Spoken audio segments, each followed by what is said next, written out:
Praise the lord. మన ప్రభువును మన రక్షకుడైన యేసుక్రీస్తు అతి పరిశుద్ధమైన నామంలో ఈ పరిశుద్ధాత్మ కనిపెట్టి ప్రార్థన కుడికిలోనికి చేరికుడి వచ్చిన నా దేవుని ప్రియులందరికీ కూడా నేను హృదయపూర్వకమైన వందనాలు, దేవునికి స్తోత్రాలు. చాలా సంతోషం. ప్రభు సన్నిధిలో ప్రార్థన చేసుకుంటూ ఉన్నప్పుడు దేవుడు నాకు ఒక మాటను జ్ఞాపకం చేశారు. అది మీతో తెలియజేయడానికి పరిశుద్ధాత్మ దేవుడే నీతో నాతో మనందరితో మాట్లాడునుగాక. పరిశుద్ధ గ్రంథాలను తెరిచి ఇర్మియా గ్రంథం 13వ అధ్యాయం, ఇర్మియా గ్రంథం 13వ అధ్యాయము 7వ వాక్యాన్ని చదువుకుందాం. ఇర్మియా గ్రంథం 13వ అధ్యాయం 7వ వాక్యం. పోయి త్రవ్వి ఆ నడికట్టును దాచిపెట్టిన చోటు నుండి దానిని తీసుకొంటిని. నేను దానిని చూడగా, ఈ మాట మీరు అండర్లైన్ చేయండి, నేను దానిని చూడగా ఆ నడికట్టు చెడిపోయి ఉండెను, అది దేనికిని పనికి రానిదాయను. వినాలి మీరు బాగా, దేనికిని పనికి రానిదాయను. దేవుడు ఇర్మియాకు ప్రత్యక్షమై, మీరు వినాలి బాగా, దేవుడు ఇర్మియాకు ప్రత్యక్షమై ఇర్మియాతో దేవుడు ఒక మాట చెప్పారు. ఇర్మియా, నువ్వు ఒక షాపుకి వెళ్ళాలి. ఒక ప్రాంతంలో ఒక షాప్ ఉంది, ఆ షాపుకి వెళ్ళి అక్కడ ఒక నడికట్టు తీసుకో, దానిని తీసుకొని రా. తీసుకొని వచ్చిన తర్వాత ఒక గుంత తవ్వి ఈ నడికట్టుని దాంట్లో దాచిపెట్టు, మట్టి బూడి చేసి, ఎవరికి తెలియకూడదు అని చెప్పి దేవుడు చెప్పిన తర్వాత అలాగే వెళ్ళాడు, షాపుకి వెళ్ళాడు, తీసుకున్నాడు, ఆ ప్రాంతానికి వచ్చాడు, ఒక గుంత తవ్వాడు, దాంట్లో దాన్ని దాచిపెట్టి మట్టి బూడి చేశాడు. అయితే కొద్ది దినాలు గడిచిన తర్వాత మరలా దేవుడు ప్రత్యక్షమై ఇర్మియాతో అన్నారు, ఇదిగో నువ్వు పలానా దగ్గర నేను చెప్పినట్లుగా నువ్వు చేసావు కదా, నువ్వు అక్కడికి వెళ్ళి మరలా ఆ గుంటను తవ్వి ఆ నడికట్టుని బయటకు తీయి అన్నాడు. అక్కడికి వెళ్ళాడు, ఆ గుంటను తవ్వాడు, ఆ గుంటలో దాచిపెట్టిన ఆ నడికట్టును బయటికి తీసినప్పుడు అది ఎలా ఉంది అని అంటే, ఇప్పుడు మనం చదువుకున్నాం కదా, అదే అక్కడ రాయబడి ఉండేది. అక్కడికి వెళ్ళినప్పుడు ఆ గుంటను తవ్వి ఆ నడికట్టును బయటికి తీసినప్పుడు అంటండి ఎలా ఉంది అని అంటే, ఎందుకు పనికి రానిదిగా ఉందంట. నేను దానిని చూడగా, ఏమనుంది, నేను దానిని చూడగా అది చెడిపోయి ఉండెను, అది దేనికిని పనికి రానిదాయను. ఎందుకు ఇలా చేయమన్నారు దేవుడు ఇర్మియాని అని అంటే, అక్కడున్న దేవుని ప్రజలు కూడా ఇలాగే మార్చబడిపోయి ఉన్నారు.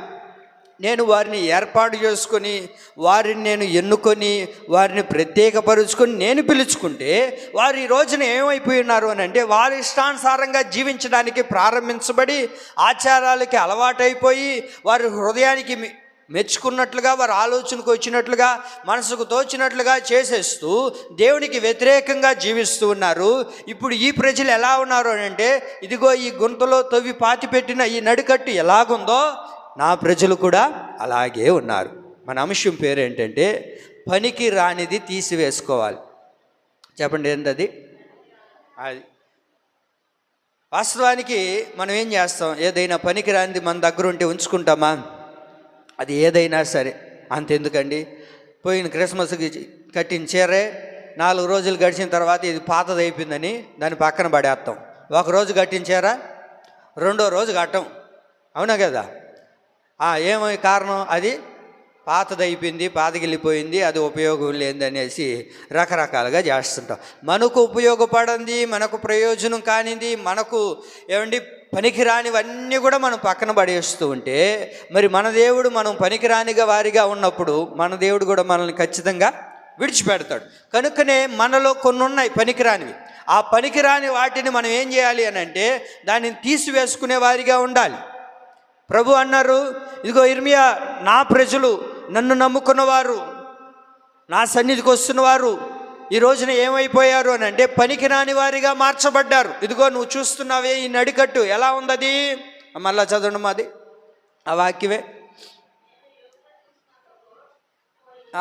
త్రవ్వి త్రవ్వి ఆ నడికట్టును దాచిపెట్టిన చోటు నుండి దాన్ని తీసుకుంటుని. నేను దానిని చూడగా ఆ నడికట్టు చెడిపోయి ఉండెను. దానిని నేను చూడగా అది ఎలా అయిపోయింది? చెడిపోయింది, దేనికి పనికిరానిదిగా ఉంది. దేవుని ప్రియులారా, కారణం ఏంటి? ఎందుకు ఇలా మార్చబడ్డారు ప్రజలు? దేవుని బిడ్డలు అనబడిన వారు, దేవుని సన్నిధికి వస్తున్న వారు, దేవుని ఆరాధిస్తున్న వారు ఈ రోజున చాలామంది ఎలా అయిపోయారు అని అంటే పనికిరాని వారిగా మార్చబడిపోతున్నారు. పనికిరానిది అని అంటే ఉపయోగం లేనిది, ప్రయోజనం లేనిది, ఏమండి ఇది దేనికి ఇంకా మనకు ఉపయోగపడదు అనుకున్న దాన్ని పనికిరానిది అని అంటారు. ఎందుకు ఇలా అయిపోయారు ప్రజలు? ఎందుకు ఇలా జీవిస్తూ ఉన్నారు? కారణం ఏంటి? ఎందుకు పనికిరానిదిగా వారి యొక్క జీవితంలో అది చోటు చేసుకుంది అని అంటే 10వ వాక్యం చదవండి. ఇప్పుడు 10వ వాక్యం. అన్ని దేవతలను పూజించుచు వాటికి నమస్కారము అనుసరించుచు నా మాటలు వినునొల్లక, అక్కడ చూడండి, నా మాటలు వినునొల్లక తన హృదయము కాఠిన్యం చొప్పున నడుచుకును. ఈ ప్రజలు దేనికి పనికిరాని ఈ నడుకట్టు వలె అగుదురు. ఎందుకు ఇలా మార్చబడ్డారు అని అంటే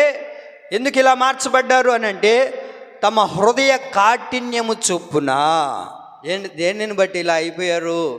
ఎందుకు పనికిరాని వారిగా మార్చబడిపోతున్నాం? ఈ రోజున మనం దేవుని సన్నిధికి వస్తూ దేవుని ఆరాధిస్తున్నాము, దేవుని పూజిస్తున్నాము, దేవుని కొనియాడుతున్నాము, భక్తి చేస్తున్నామని అనుకుంటున్నామే. కానీ ఈ రోజున చాలామంది ఎందుకు పనికిరాని వారిగా మార్చబడడానికి గల కారణం ఏంటంటే వారి యొక్క హృదయాన్ని కాఠిన్యం చొప్పున ఏమనుంది? తమ హృదయ కాఠిన్యము చొప్పున నడుచుకొని ఈ ప్రజలు దేనికి పనికిరాని ఈ నడికట్టి వలె మార్చబడ్డారు.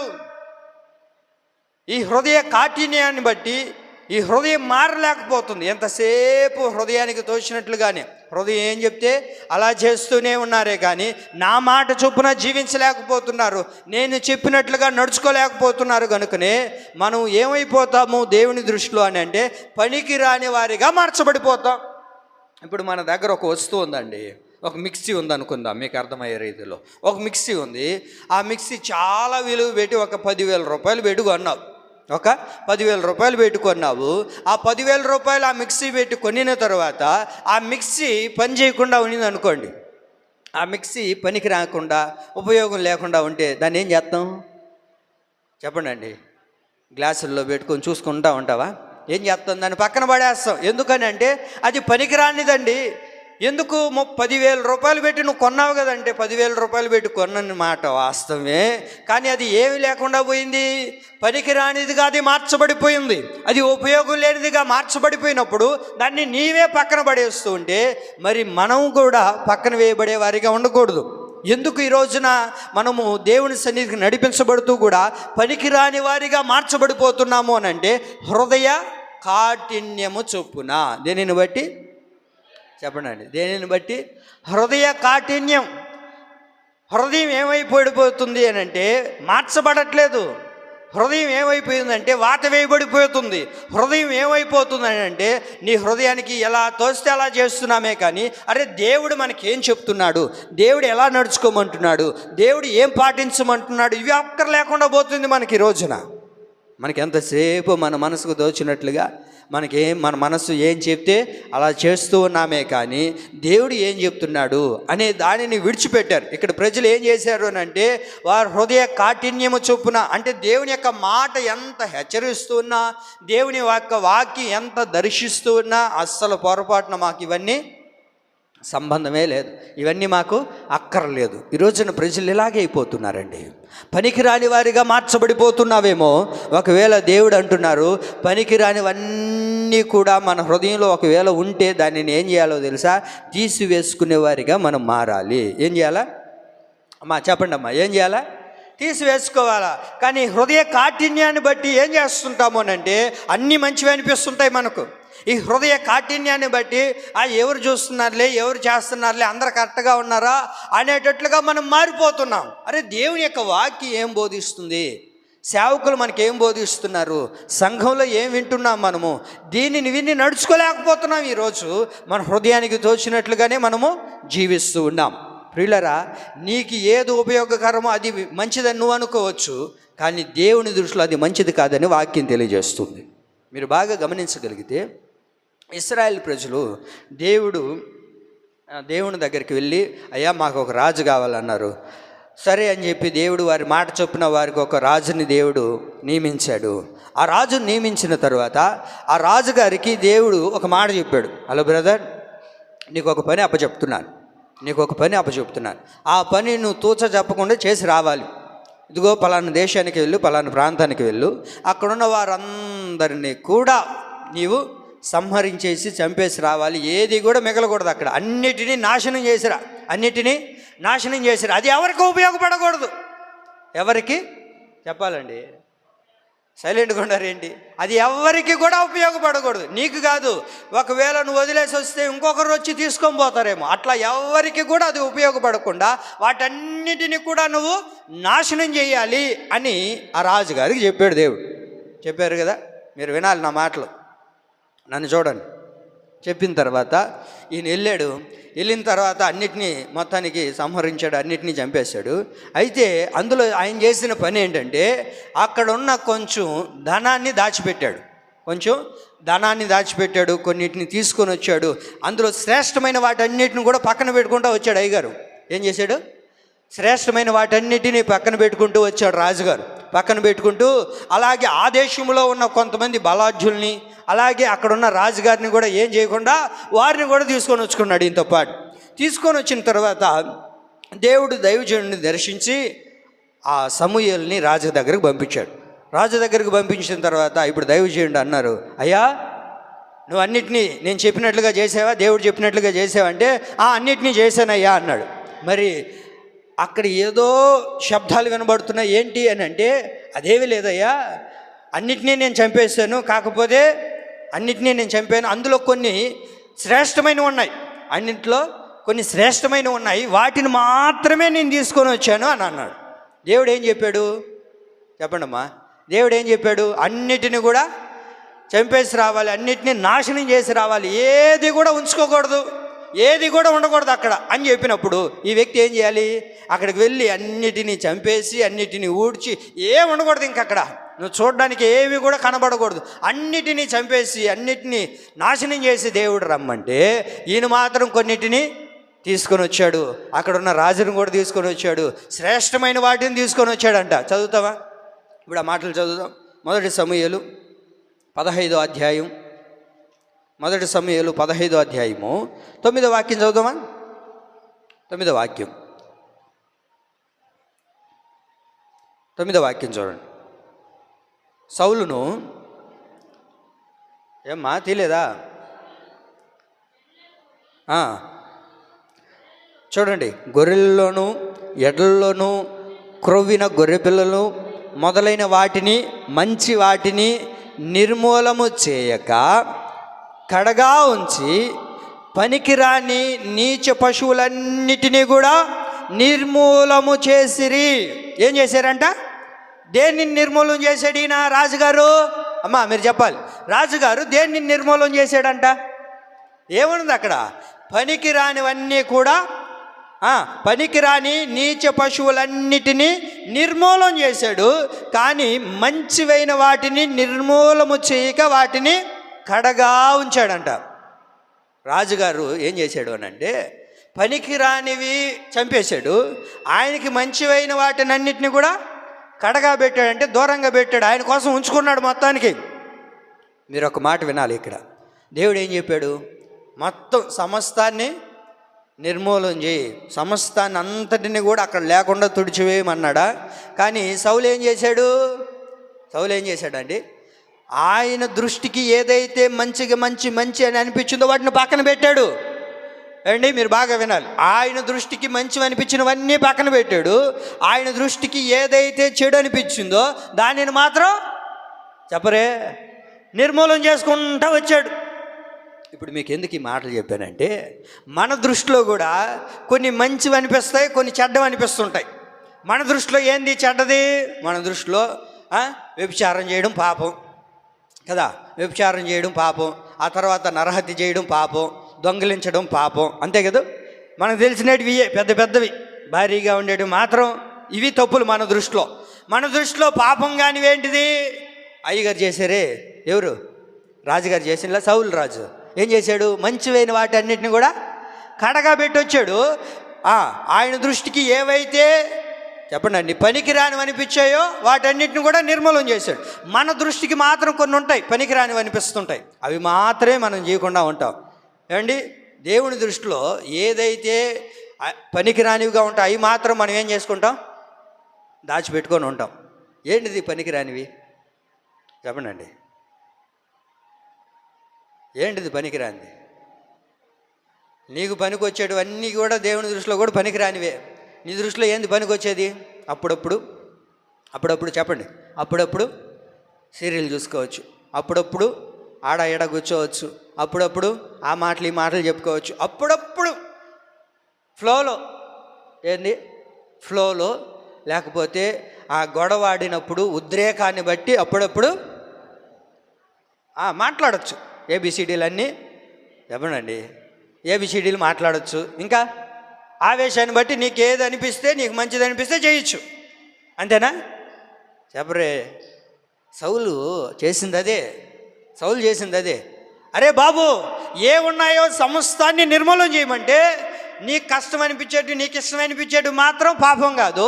ఏమండి, నీకు కష్టం అనిపించేటివన్నీ అదేనా మనం చేసేది ఈరోజు? ఒక్క మాట గుర్తుపెట్టుకో, దేవుడు ఏదైతే వద్దు అని అన్నారో, ఏదైతే చేయొద్దు అని అన్నారో వాటన్నిటిని కూడా మనం ఏం చేయాలా? నిర్మూలన చేయాలంతే. యేసునామంలో మనం ఏం చేస్తాం? నిర్మూలన చేయం. మనకిష్టమైనటువన్నిటిని పక్కన పెట్టుకుంటాం. ఏంటిదండి? మనకిష్టమైనటువన్నీ పక్కన పెట్టుకుంటాము. మనకు ఏదైతే పెద్ద పెద్దగా అనిపిస్తుంటాయో, ఏమండి, సమాజానికి కనబడేటివన్నీ మన దృష్టిలో పాపం. సమాజానికి ఎవరికి కనబడకుండా ఉండేటివన్నీ మన దృష్టిలో మంచివి. అదేనా మనం చేసేది? చెప్పండి. ఆయన ఏం చేశాడంట? 15వ వాక్యం చదవండి. అక్కడ 15వ వాక్యం చూడండి, అధ్యాయంలో 15వ వాక్యం చదవండి. 15వ వాక్యం చదవండి. 15వ వాక్యం చదవండి నాన్న. అందుకు సౌలు అమాలేకుల యుద్ధ నుండి నీ దేవుడైన యెహోవాకు బలులు అర్పించుటకు జనులు గొర్రెలను ఎడ్లను మంచి వాటిని ఉండనిచ్చిరి, మిగిలిన వాటన్నిటిని మేము నిర్మూలన చేసితిమి. ఏం చేశారంట? మంచి వాటిని తీసుకొని వచ్చారంట. అరే, దేవుడు ఏం చెప్పాడు? మంచిది చెడ్డదేమి లేదు, మొత్తాన్ని అంతటిని సమస్తాన్ని నిర్మూలన చేసిరమ్మంటే వీళ్ళ దృష్టిలో మంచివైన వాటిని అన్నింటినీ తీసుకొని వచ్చారు. వీళ్ళ దృష్టిలో ఏదైతే మంచి అనిపించిందో వాటన్నిటిని కూడా చెప్పండమ్మా. చెప్పకపోయినారు ప్రార్థన ఆపేస్తా. నోరు దగ్గర చెప్పాలి. మీరు ఎందుకు వచ్చారు? నోరు దగ్గర చెప్పనాడికే కదా.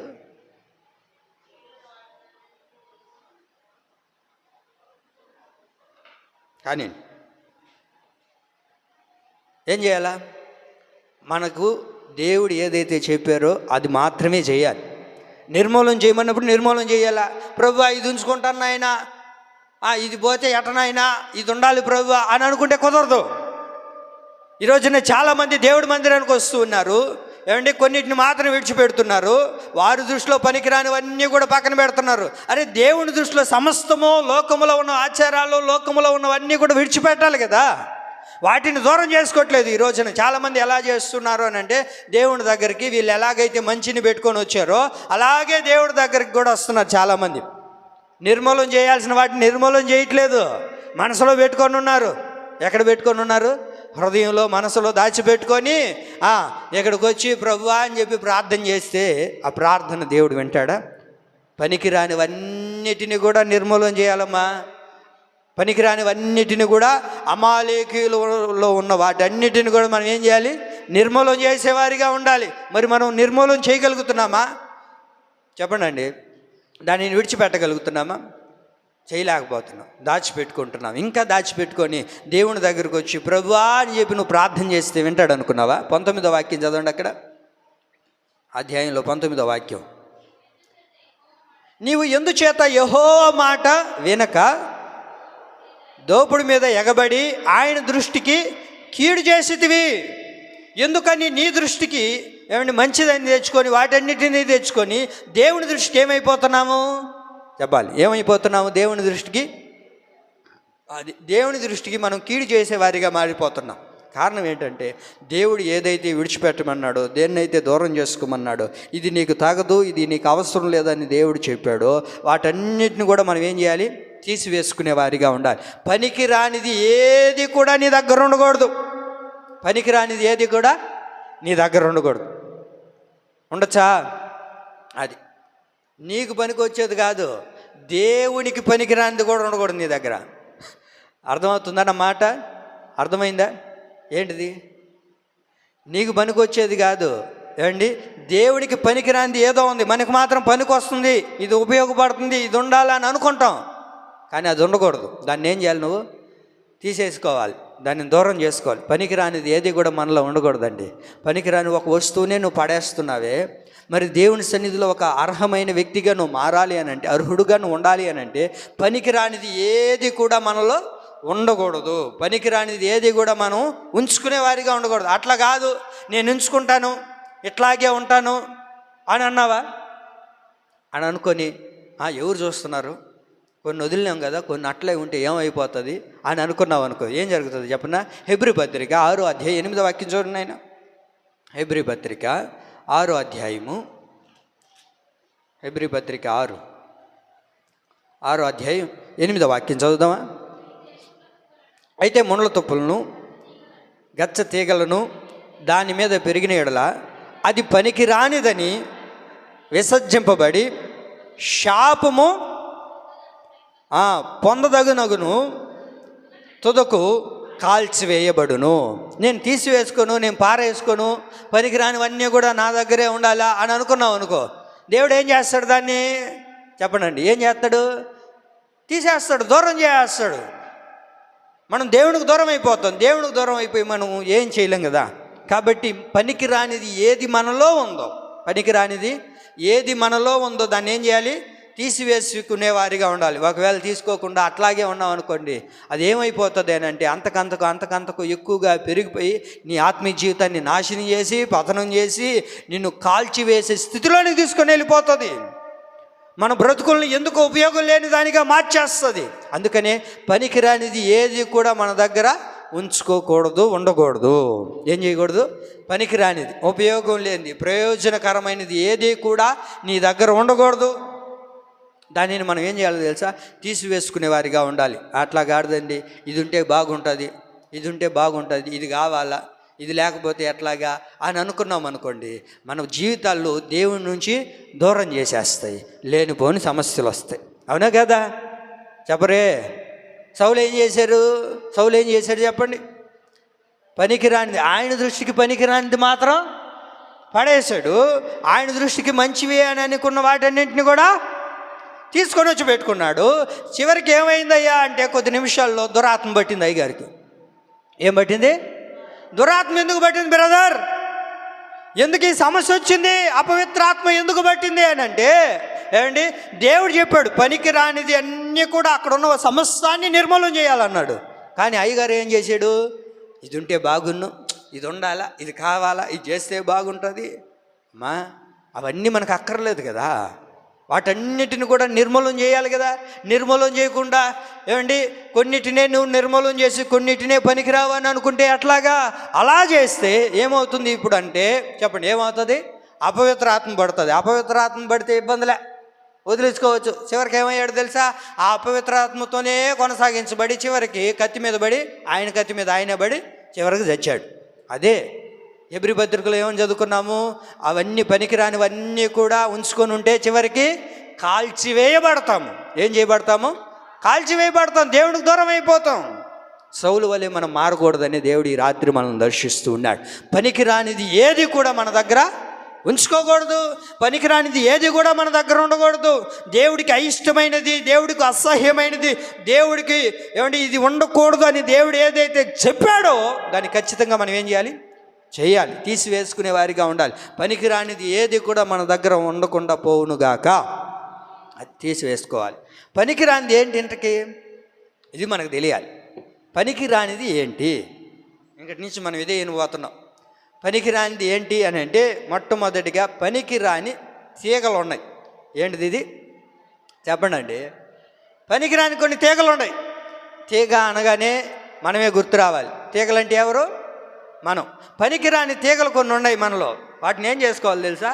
తీసేసుకోవాలి. దాన్ని ఉంచుకోకూడదు. పనికిరాని తీగలు కొన్ని ఉన్నాయి. ఆ తీగలు మనము తీసివేసుకోవాలి. పనికిరానిది ఏంటి అని అంటే మొట్టమొదటిగా పనికిరాని తీగలు. ఏంటిది అది చెప్పాలి అందరూ గట్టిగా గట్టిగా చెప్పండి. అది పనికిరాని తీగలు, ఉపయోగం లేని తీగలు, ప్రయోజనం లేని తీగలు, అనవసరమైన నిష్ప్రయోజనమైన తీగలు ఉన్నాయి. ఆ తీగలను మనం ఏం చేయాలా? తీసుకోవాలా, మనలో ఉంచుకోకూడదు. కారణం ఏంటి అని అంటే అది ఉన్నాయనుకోండి మన జీవితాల్ని పతనం చేస్తాయి. కాబట్టి పనికిరాని తీగ ఏది కూడా నీలో నాలో ఉండకుండా పోవునుగాక. యోహాను సువార్త 15వ అధ్యాయం. యోహాను సువార్త 15వ అధ్యాయం 2వ వాక్యం చదువుదాం. చూడండి. నాలో ఫలింపని ప్రతి తీగను ఆయన తీసి పారవేయను, ఫలించు ప్రతి తీగే మరి ఎక్కువగా ఫలింపవలెనని పనికిరాని, చూడండి అక్కడ, పనికిరాని తీగలను తీసివేయును. దేనిని తీసివేసుకోవాలి, దేనిని దూరం చేసుకోవాలి అని అంటే ఏమున్నాయి అని అంటే పనికిరానివి ఏమున్నాయి అని అంటే పనికిరాని తీగలు. పనికిరాని తీగ ఒకటి ఉంది. ఆ తీగను తీసేసుకోవాలి. మనం ఏం చేయాలా? పనికిరాని తీగలు. అమ్మా నువ్వు పనికి వచ్చే తీగగా ఉన్నావా, లేకపోతే పనికిరాని తీగగా మారిపోయి ఉన్నావా? మనం చూసేటప్పుడు ఎలా ఉన్నామంటే నేను పనికొచ్చే తీగలాగే ఉన్నానని అనుకుంటున్నామేమో. దేవుడు మనతో మాట్లాడుతున్నాడు అని అంటే అది మనలో ఉంటేనే దేవుడు మాట్లాడతాడు. అమ్మా అంతేనా? అంతేనా కదా? ఇప్పుడు దేవుడు ఒక విషయం గురించి మాట్లాడుతున్నాడు అని అంటే ఒక కూడికలో, ఒక ఆరాధనలో, లేకపోతే ఒక సభలో, లేకపోతే ఒక వర్తమానం ద్వారా, ఒక సేవకుల ద్వారా నువ్వు వింటేటప్పుడు దేవుడు నీతో మాట్లాడతాడు. ఆ మాట్లాడేటప్పుడు మనం ఏం చేయాలి? గ్రహించి దాన్ని సరి చేసుకొని దానిని విడిచిపెట్టి దేవునికి అనుగుణమైన వ్యక్తిగా నడిపించబడాలి. మనలో ఏమున్నాయి ఈ రోజున అంటే పనికిరాని తీగ ఏదైనా ఉందేమో దానిని పరిశీలించి తీసుకునే వారిగా ఉండాలి. పనికిరాని తీగ వలె మనం మారిపోకూడదు. పనికిరాని తీగ ఏదైనా మనలో ఉంటే చివరికి ఏమవుతాము చెప్పాలి? చివరికి కాల్చివేయబడతాము. పనికిరాని తీగ ఏదైనా ఉంటే సౌలు వలె మార్చబడిపోతాం.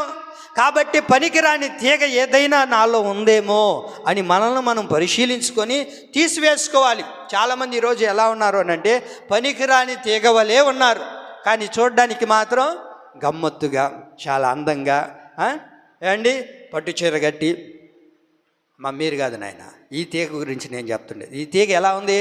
పట్టు చీర కట్టి, పేరలోలు పూసి, పగడరు పూసి, మధ్యలో పాపడ తీసి, అబ్బా మళ్ళీ ఎగరెస్ట్ అయితే దాన్ని పంకు గోళ్ళు లేపి కొంతమంది ఉంటారమ్మా. ఎట్టుంటారు తెలుసా? వయసు పైబడిపోతుంది, ఊరు బొమ్మంటుంది. ఆ వయసులో కూడా మా ఊర్లో ఉన్నారు కొంతమంది. ఆ వయసులో కూడా పేరలోలి. మా ఊర్లో ఒక అవ్వ ఉంది, మా ఇంటి పక్కన ఒక అవ్వ. ఆ అవ్వకి ఏమండి ఇంచుమించు 80-85 ఉంటాయి. కూర్చుంటే లేదు, లేస్తే కూర్చోలేదు. అవి ఆ పేరల్లో వెళ్ళి పూసుకుంటే నాకేం అర్థం కావట్లే. నా మొహానికి పౌడర్ కూడా కొట్టుకోలే. ఆ పేరల్లో వెళ్ళి బలి పూసుకుంటుంది. అయితే అద్దం కూడా కుజ్జులో కూర్చొని కొన్ని తీగలు ఉంటాయి. ఈ తీగలు ఎలా ఉంటాయి అంటే కనబడేదానికి ఏమండి గమ్మత్తుగా అబ్బా నిగనిగలాడుతుంటాయి. నేను ఎవరి గురించి చెప్తుండేదా? అది మీరు ఆ మాట గుర్తుపెట్టుకోవాలి. మిమ్మల్ని అనట్లేదు, నేను తీగ గురించి చెప్తున్నా. ఈ తీగ అట్లాగే కనబడుతుంది, చూసేదానికి చాలా అందంగా, చాలా అద్భుతంగా. ఏం పూసిందో మొత్తానికి పేరల్లోలి పూసింది, మొత్తానికి పౌడర్ కొట్టింది, పట్టు చీర కట్టింది. తీగ కనబడడానికి అందంగా కనబడుతుంది, కానీ చివరికి ఏమైంది అని అంటే దాని గుణం బాగలే. ఏం బాగలేదు? గుణం బాగలేదు. ఈ తీగ అలా ఉంది, మరి మనం ఏం చేస్తాం? ఎక్కడుంది ఆ తీగ పాస్టర్ అయ్యా? నువ్వు ఎవరినో పెట్టుకొని మనసులో పెట్టుకొని మమ్మల్ని చేస్తున్నావు కదా అంటారా? మీరంటే నాకు ఎందుకు చెప్పండి, మీరంటే నాకు ప్రేమ. యేసయ్య మిమ్మల్ని దీవించునుగాక. ఎవరు అబ్బో అన్నారు అంటే అనుకోండి, ఎవరేం చేస్తారు? రాజుల 2వ గ్రంథం 4వ అధ్యాయం 39వ వాక్యంలో ఉంటుంది. చూడండి ఆ తీగ. అమ్మా చూడండి ఆయన ఆ తీగను చూడండి ఎట్టుందో. రాజుల 2వ గ్రంథం 4వ అధ్యాయం మళ్ళీ ప్రార్థన అయిన తర్వాత నా గురించే డిస్కషనా? నేను మిమ్మల్ని ఎందుకు అంటాను బిడ్డలారా? నా బిడ్డలను అంటాను నేనా? చూడండి, రాజుల 2వ గ్రంథం 4వ అధ్యాయం 39వ వాక్యం. ఆయన చదవండి అమ్మా, త్వరగా చదవాలి. నేను చెప్పినప్పుడు వెంటనే ఇది చదవాలి మీరు. అయితే ఒక పాయింట్ పెంచిన ఆయన సౌండ్. పొలంలోనికి పోయి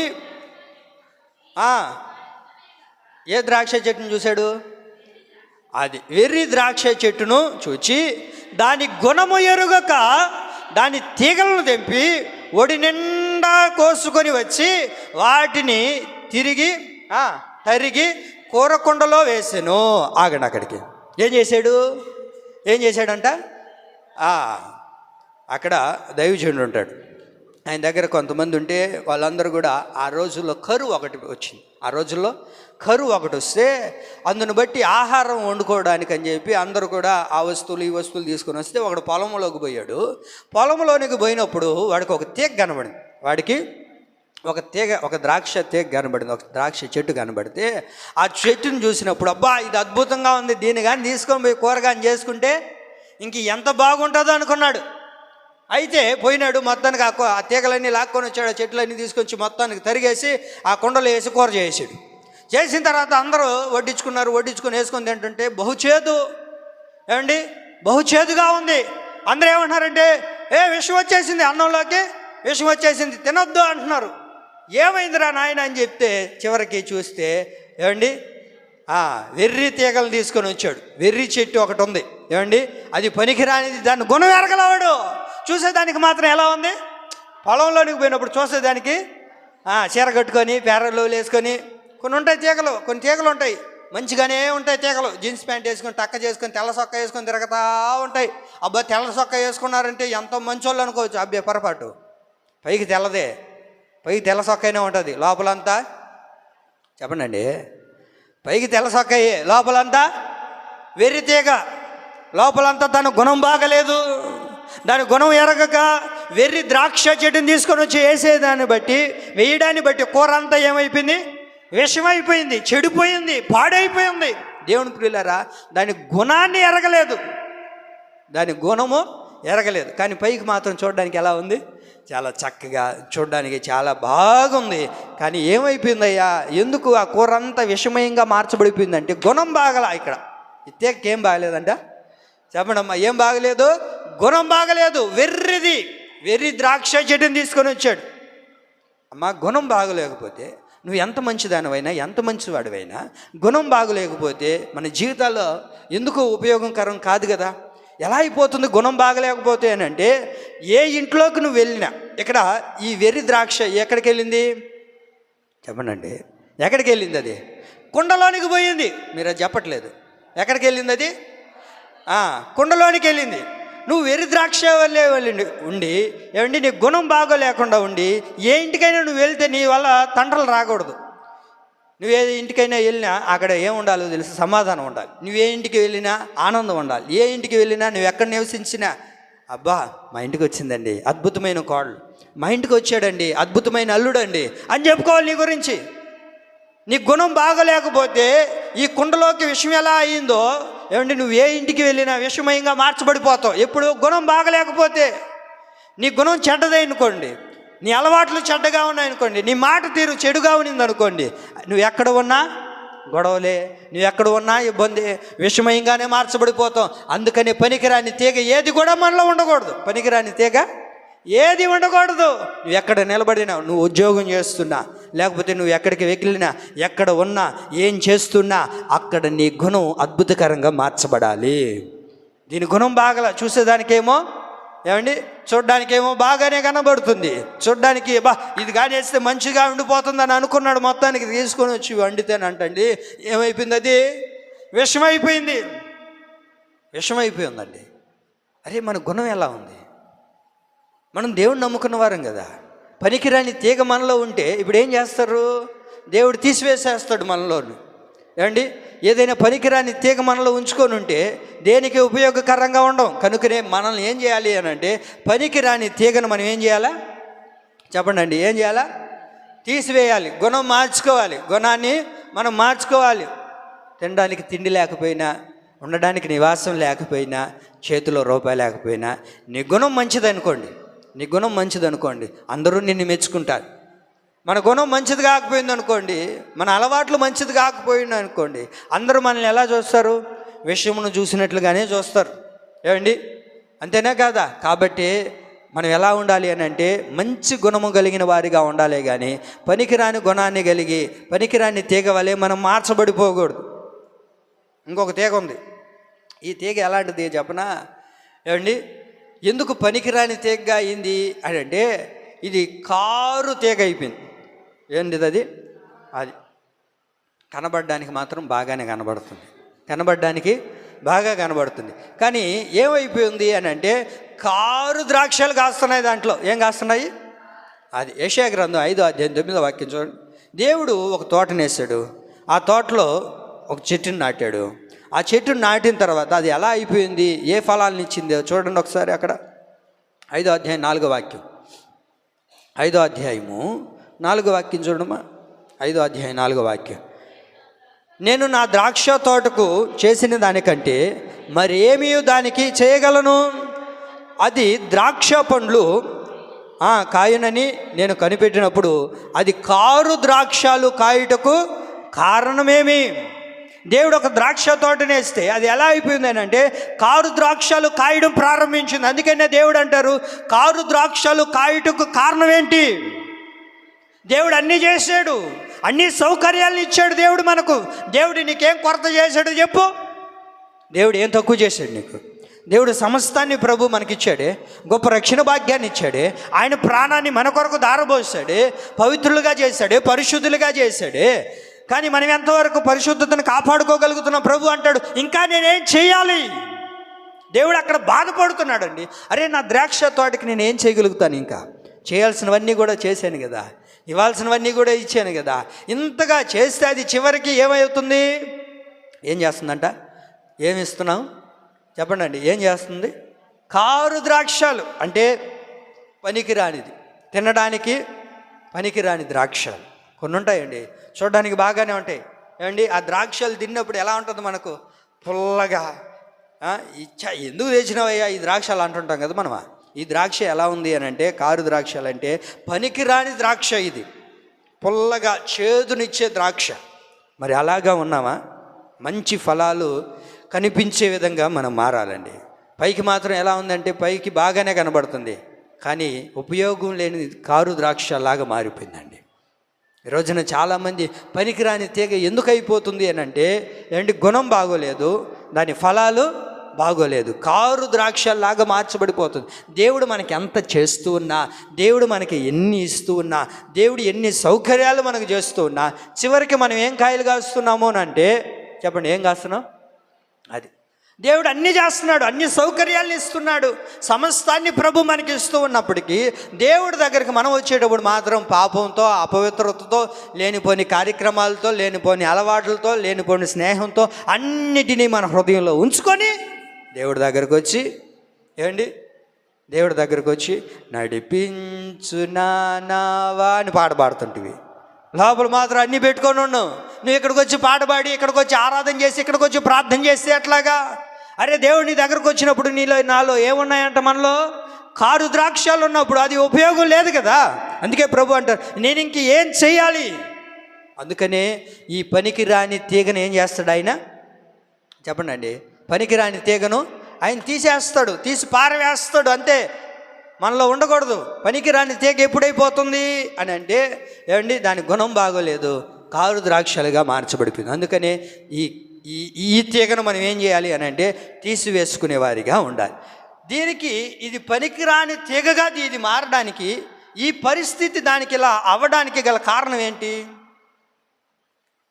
ఇక్కడ కొన్ని తీగలు కనబడతాయి మనకు. ఆ తీగల గురించి నేను మీకు చెప్పాలనుకుంటున్నాను. అయితే ఈరోజు ఒక్క తీగ గురించే చెప్తా, ఒక్క తీగ గురించే చెప్తా. అంటే ఈ తీగ పనికిరాని తీగగా ఇది మారడానికి, ఈ పరిస్థితి దానికి కలగడానికి గల కారణం ఏంటి? ఈ తీగ పనికిరాని తీగగా ఎందుకు ఇలా అయింది? దీని పరిస్థితి ఎందుకు ఇలా రావడానికి గల కారణం ఏంటి అని అంటే మొదటిగా దీని స్థితి, దీనికి గల కారణం ఏంటి అని అంటే, మొట్టమొదటిగా ఈరోజు రాసుకుంటున్నారా? దీని పరిస్థితి ఎందుకు ఇలా మారిపోయింది, పనికిరాని తీగగా ఎందుకు ఇలా మారిపోయింది, దాని పరిస్థితి ఎందుకు అలా వచ్చింది అని అంటే, ఈరోజు ఏం చెప్తున్నాను అని అంటే, ఎందుకు దాని స్థితి అలాగైందంటే, ఒకటి వేసుకొని అక్కడ రాసుకోండి. ఏమని రాస్తారంటే, ఫలింపలేని తీగ. ఏం తీగ అది? ఫలింపలేని తీగ అంటే ఫలించుటకు. మరలా అక్కడ రాసుకున్నారా? ఫలింపలేని తీగ అని రాసుకొని అక్కడ ఒక బ్రాకెట్లో ఏమండి ఇట్లా పెట్టుకొని వినాలి, ఇట్లా వేసుకోండి. అక్కడ ఏం రాస్తారంటే, ఫలించటం ఇష్టం లేని తీగ. అది ఏంటిది? అది ఫలించడం ఇష్టం లేని తీగ, పనికి రాని తీగగా దానికి ఆ పరిస్థితి రావడానికి గల కారణం ఏంటంటే, ఫలించడానికి ఇష్టం లేకుండా పోయింది ఆ తీగకి. ఈ తీగకి ఏమైంది? ఫలించడం ఇష్టం లేదు ఈ తీగకి. ఈ తీగకి ఏమైందంట? ఫలించడం ఇష్టం లేదు. ఏమని రాసుకున్నారు? ఫలింపలేని తీగ అని పెట్టుకొని బ్రాకెట్ పెట్టుకొని దాంట్లో రాసుకున్నారా? ఫలించడం ఇష్టం లేని తీగ. అది ఫలింపని తీగ, ఫలించడానికి ఇష్టపడని తీగ. యోహాను సువార్త 15వ అధ్యాయం. ఈ అధ్యాయంలోనే ఉంటుంది తీగలన్నింటి గురించి కూడా. నేను అదే ఈరోజు ఒక్క మాట చెప్తాను, ఈ మాట చెప్పి నేను ముగిస్తాను. తర్వాత మరొక తీగ, ఇది ఈ పరిస్థితి కలగడానికి కారణం ఏంటో మరొక విషయాన్ని కూడా మరలా చూద్దాం. యోహాను సువార్త 15:2 వాక్యం చదవండి.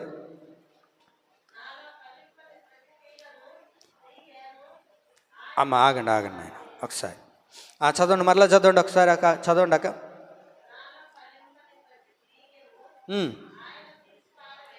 నాలో ఫలింపని ప్రతి తీగను ఆయన తీసి పారవేయును. ఎందుకు ఇది అని అంటే, ఫలింపని తీగ. ఏం తీగ ఇది? ఫలింపని తీగ. అంటే ఫలింపని తీగ అని అంటే ఎక్కడుంది ఈ తీగ? అమ్మా బిడ్డలారా నన్ను చూడాలి, ఓకే, నన్ను చూడండి. ఈ తీగ ఎక్కడుంది? ఈ తీగ ఎక్కడో లోకంలో లేదు. ఈ తీగ ఎక్కడో ఇంట్లో కూర్చొని లేదు. ఈ తీగ ఎందుకు వచ్చింది మనకు గొడవ? ఏమండి, ఈ తీగ ఎక్కడుందో చెప్పనా? ఈ తీగ ఎక్కడుందో చెప్పనా? యేసయ్యతో పాటే ఉంది, సంఘంలోనే ఉంది ఈ తీగ. ఈ తీగ ఎక్కడుంది? సంఘంలోనే ఉంది. వాక్యాన్ని వింటుంది, ప్రార్థన చేసుకుంటుంది, చక్కగా పాటలు పాడుతుంది, చక్కగా లేమంటే లేస్తుంది, ప్రభల్లో చేస్తున్నారు. ఏమండి, అన్ని కార్యక్రమాల్లో పాలుపొంపులు పొందుతుంది ఈ తీగ. అయితే ఈ తీగకి ఏమి లేదు అని అంటే, ఫలించడం ఇష్టం లేదు ఈ తీగకి. అర్థమవుతుందన్న మాట? ఈ తీగకి ఏమి ఇష్టం లేదు? ఫలించడం ఇష్టం లేదు. కానీ తీగ ఎక్కడుంది? సంఘంలోనే ఉంది, యేసయ్యతో పాటే ఉంది, కానీ ఫలించలేకపోతుంది. కారణం ఏంటి అని అంటే, దానికి ఇష్టం లేదు ఫలించడం, దానికి ఇష్టం లేదు ఆ తీగకి.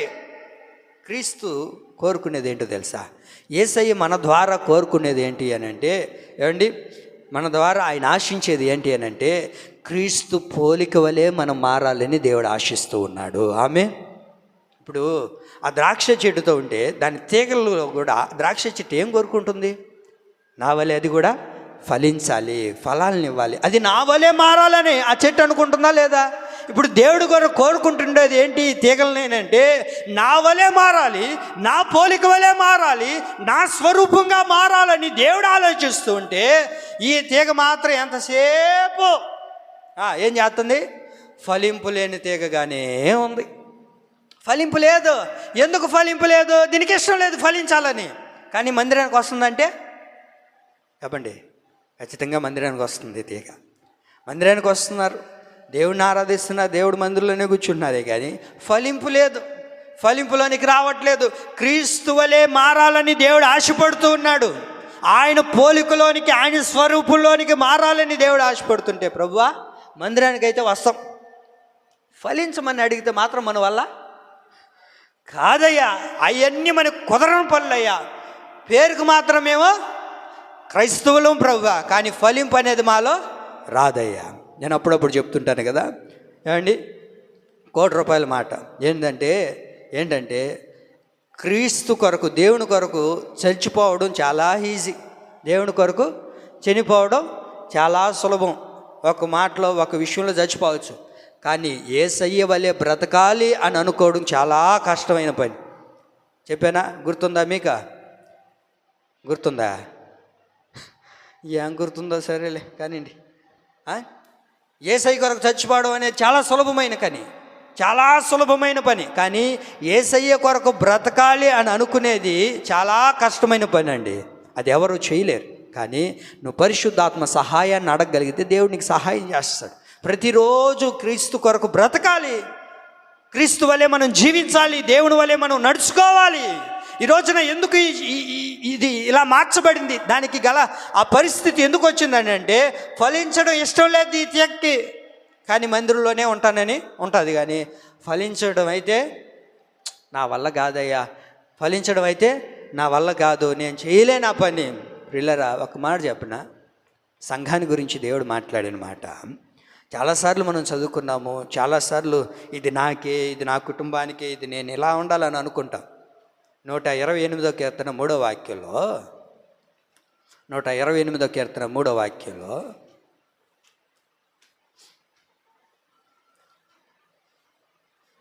మన అక్కోళ్ళు అందరు కూడా, అన్నోళ్ళు కూడా ఆశపడే మాట ఇది. నీలో గిట నీ భార్య ఫలించు ద్రాక్ష చెట్టు వలె, ద్రాక్ష వలె ఉండును. అమ్మ ఆగండి, అక్కడికి ఎలా ఉండాలని ఆశపడుతున్నారు చెప్పండి, చెప్పండి ఎలా ఉండాలి? నీ భార్య ఫలించు ద్రాక్ష చెట్టు వలె ఉండాలి. భార్య అనగా స్త్రీ, స్త్రీ అనగా సంఘం. సంఘం ఎలా ఉండాలంట? ఫలించే ద్రాక్ష చెట్టు వలె, ఫలించే తీగ వలె ఉండాలి. కానీ ఇప్పుడు ఏమైపోయింది? ఇది ఫలింపులోనికి రావట్లేదు. మీకు ఒక మాట చెప్తా వినండి, నువ్వైనా నేనైనా. ఏమండి, మనం ఒక కుటుంబంలో ఈ భార్య ఫలింపులోనికి రాకపోతే, ఫలించలేకపోతే ఎందుకు పనికిరాదు? పనికొస్తారా? అమ్మ మీరు వినాలి, ఏమనుంది వాక్యము? నీలో గిట నీ భార్య ఫలించు ద్రాక్షవల్లి వలె ఉండును. నేను ఫలించనండి, నేను ఎట్లాగే ఉంటానని అనుకుంటే కుదరుతుందా? అప్పుడేమవుతుంది? మీకు బాగా అర్థమయ్యేటట్టు చెప్తాను చూడండి. అమ్మోళ్ళ ఇంట్లో ఉన్నప్పుడు బిడ్డని, కూతురుని గారాబం చేస్తుంటారు. నాయనా ఓడవు బాకు, నాయనా నువ్వు ఊడువు బా, బిడ్డ దగ్గర ఊడిపిస్తావు ఏంది, నువ్వు రా నాయన ఊడవు కాకరా అంటాడు. నాయన అంటాడా? ఏంది అమ్మాయి కాడ ఉంచిపిస్తున్నావు, గెంజి కాలు మీద పడుతుంది, నువ్వు వండుకోలేవా? బాడాయి మాటలన్నీ మాట్లాడతాం బిడ్డలు మన ఇంట్లో ఉన్నప్పుడు, పెళ్లి కాకముందు. తర్వాత 4 రోజులు గడిచిన తర్వాత, ఏమండి 4 రోజులు గడిచిన తర్వాత పెళ్లి సంబంధం చూసి ఒక 5 చేతిలో పెడతాం. 5 చేతిలో పెట్టిన తర్వాత ఆ ఇంటికి వెళ్ళిన తర్వాత, మా అమ్మలు నాకు వంటలు నేర్పిలేదు, ఇల్లు ఊడ్చేది నేర్పిలేదు, నాకు టీ పెట్టేది రాదు అని అంటే కుదరుతుందా? 4 రోజులు చూస్తారు, 5 రోజులు చూస్తారు. తర్వాత ఏం చెప్తారు? నువ్వు ఫలింపలేకపోతే, నువ్వు మార్చుకోలేకపోతే, నువ్వు ఫలింపులోనికి రాకపోతే, నువ్వు అభివృద్ధిలోనికి రాకపోతే ఏం చేస్తారు? టాటా బాయ్ బాయ్, ఇంటికి పోనాయినా, నీలాంటి వాళ్ళు తెచ్చుకుని నాకేమో ఉపయోగము అండి. ఫలింపులోనికి రాకపోతే భర్తని ఏం చేస్తాడు? పంపిస్తాడా లేదా? మీకు అర్థమవుతుందా నా మాట? అది ఫలింపులోనికి రాకపోతే ఒక భర్త నిన్ను పంపించేసేటప్పుడు ఏమండి చూస్తాడు, ఆయన కూడా కొన్ని నేర్పిస్తాడు. నేను నేర్చుకోను అనుకుండా, ఏమండి నేను నేర్చుకోను, నా వల్ల కాదు, ఇవన్నీ మనకు తగవు అని అనుకొని ఉన్నాం అనుకోండి, చూసినంత చేపు చూస్తారు, దాన్ని ఏం చేస్తారు? పెరికి పడేస్తారు. దేవుడు కూడా అంతే, పనికిరాను, ఇంక ఇది పనికిరాదు, ఫలింపులోనికి రావట్లేదు, ఇది ఫలించడానికి ఇష్టపడట్లేదు అని అనుకున్నప్పుడు దేవుడు ఎందుకు ఉంచుకుంటాడు? దానిని దూరం చేస్తాడు. కాబట్టి దేవుడు మన దైనందిన జీవితాల్లో కోరుకునేది ఏంటంటే మనం ఫలించాలని. నువ్వు ఫలించకుండా ఇంకా దేవుడి మందిరానికి వస్తూ నేను ఫలించాలి, అభివృద్ధిలోనికి రావాలని నువ్వు ఇష్టపడకపోతే ఎట్లాగా? కాబట్టి నువ్వు ఫలించేటప్పుడు ఎలా ఉండాలో తెలుసా? క్రీస్తు వలె నువ్వు మారాలి. ఏం చేయాలి? క్రీస్తు వలె మారాలి. ఏ ఫలింపుని దేవుడు కోరుకుంటున్నాడో చెప్పనా? ఎఫెసీ పత్రిక 5వ అధ్యాయం 9వ వాక్యం చూడండి. ఏ ఫలింపును దేవుడు కోరుకుంటున్నాడు? నీలో గిట నీ భార్య ఫలించు ద్రాక్ష చెట్టు వలె ఉండును అన్నారు కదా. ఈ ద్రాక్ష వలె ఎలా ఫలించాలి అని అంటే, ఈ తీగ ఎలా ఫలించడానికి ఇష్టపడాలి, దేవుడు దేనిని గురించి ఆశిస్తూ ఉన్నాడు చూడండి. ఎఫెసీ పత్రిక 5:9 చదవండి. మనలో కనబడవలసిన ఫలము చదవండి. వెలుగు ఫలము, రాసుకోండి ఆ మాటలు. వెలుగు ఫలము సమస్త విధములైన మంచితనము, నీతి, సత్యమును వాటిలో కనబడుచున్నది.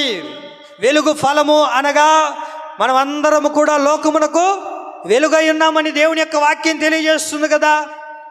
ఏమండి, మనమందరం కూడా లోకమునకు ఉప్పు అయి ఉన్నాము, లోకమునకు వెలుగై ఉన్నాము అని దేవుని యొక్క వాక్యం తెలియజేస్తుంది. ఈ వెలుగై ఉన్న మనము సమస్త విధములైన మంచితనము, నీతి, సత్యము అని వాటిలో కనబడాలి. మందిరానికి వస్తున్నాం, అదే నేను చెప్పింది, మందిరానికి వస్తున్నాం, ఫలించే అనుభవం లేకుండా ఉంటున్నాం. ఫలించాలి అని అంటే ఏమండి, ఫలించాలి అని అంటే ఏం చేయాలా, ఏం ఉండాలి, ఏ ఫలం ఉండాలంట చెప్పండి అండి. ఏముంది అక్కడ? మంచితనము, నీతి, సత్యము, ఇవి మనలో కనబడాలి. మనం ఫలించలేకుండా పోవడానికి గల కారణం ఏంటి? ఈ తీగను దేవుడు తీసివేయడానికి గల కారణం ఏంటంటే, మందిరానికి వస్తున్నామే కానీ మనలో మంచితనం లేదు, మందిరానికి వస్తున్నాం కానీ నీతి లేదు, మందిరానికి వస్తున్నామే కానీ సత్యం లేదు.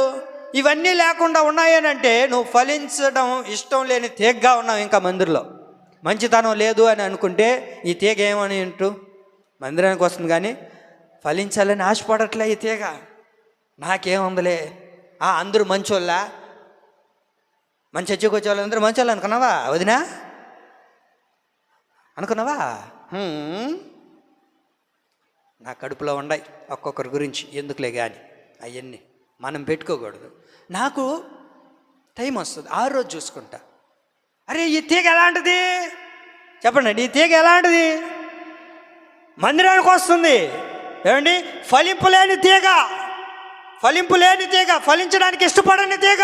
అరే దేవుని యొక్క వాక్యం తెలియజేస్తుంది కదా, మంచిగా ఉండమంటుంది, సత్యంగా ఉండమంటుంది, నీతిగా నడుచుకోమంటుంది అని అంటే మేము మాత్రం అట్టుండం. ఫలించడానికి ఇష్టపడని తీగ ఇది. ఏం చేస్తాం? మందిరంలోనే ఉంటుంది. కానీ దేవుడు ఏదో ఒక రోజు వస్తున్న సమయం, ఆ రోజు వచ్చినప్పుడు యజమానుడు వస్తాడు, చూసినప్పుడు ఆ తీగని ఏం చేస్తాడు? పనికిరాని తీగని, ఫలింపలేని తీగని తీసి పాడేస్తాడు. నీలో ఫలింపు రాకపోతే ఎట్లాగే ఇప్పుడు మనం ఇని కూడా వాక్యం, ఏమండి, మంచితనం లేకపోతే ఎట్లా చెప్పండి, సత్యం లేకపోతే ఏమండి, మంచితనము, నీతి, సత్యము ఇవి మనలో లేవు అని అంటే మనం ఏమని ఇష్టపడట్లేదు అని అంటే ఫలించాలని మనము ఇంకా ఇష్టపడట్లేదు.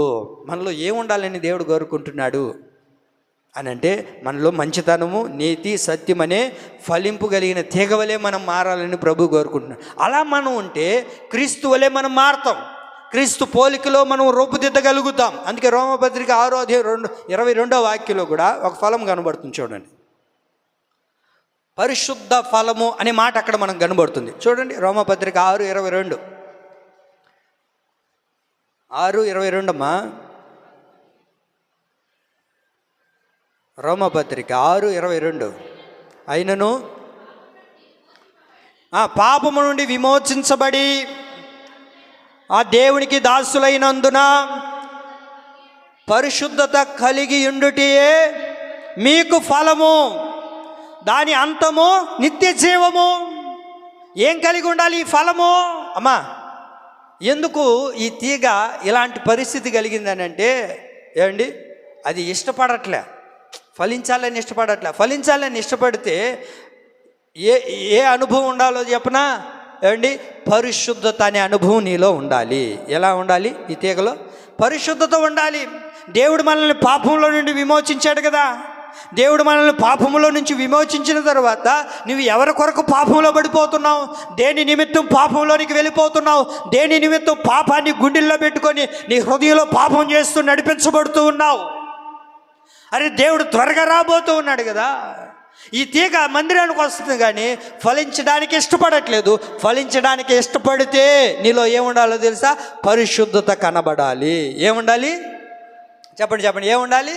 పరిశుద్ధత ఉండాలి. నీలో పరిశుద్ధత కనబడట్లేదు, ఏ కోణంలో పరిశుద్ధత లేదు అని అంటే నువ్వు మందిరానికి వస్తున్నావు కానీ ఫలించడానికి ఇష్టపడని తీగగానే ఉన్నావు. అందుకనే నీ స్థితి అలాగే ఉండిపోతుంది. అందుకనే పనికిరాని తీగను ఆయన ఏం చేస్తాడు? తీసి పాడేస్తాడు. పనికిరాని తీగలన్నీ తీసి పాడేస్తాడు. ఎందుకు చెప్పండి? అనుభవం లేనప్పుడు, పరిశుద్ధత లేనప్పుడు, పవిత్రత లేనప్పుడు ఇంకెందుకు ఉంచుతాడు దేవుడు మనల్ని? కాబట్టి మనం ఏం చేయాలో తెలుసా? అపరిశుద్ధత ఎక్కడ మనలో ఉండకుండా దేవుని కొరకు మనం అందరం కూడా ఫలించే వారిగా పరిశుద్ధంగా ఉందుముగాక. ఇంకొకటి చూడండి, ఏముండాలి? ఎలాంటి ఫలితం ఉండాలి, ఎలాంటి ఫలం ఉండాలి అని అంటే గలతీ పత్రిక 5:22 మనకు బాగా తెలుసు కదా. చెప్పాను ఒకటి, మనలో కనబడవలసిన ఫలం ఏంటి? పరిశుద్ధ ఫలం అని చెప్పుకున్నాము. ఆ తర్వాత గలతీ పత్రిక 5:22లో ఆత్మఫలం కనబడుతుంది మనకు. మనకు బాగా తెలుసు. ఆత్మఫలం ఏంటిది? ఆత్మఫలము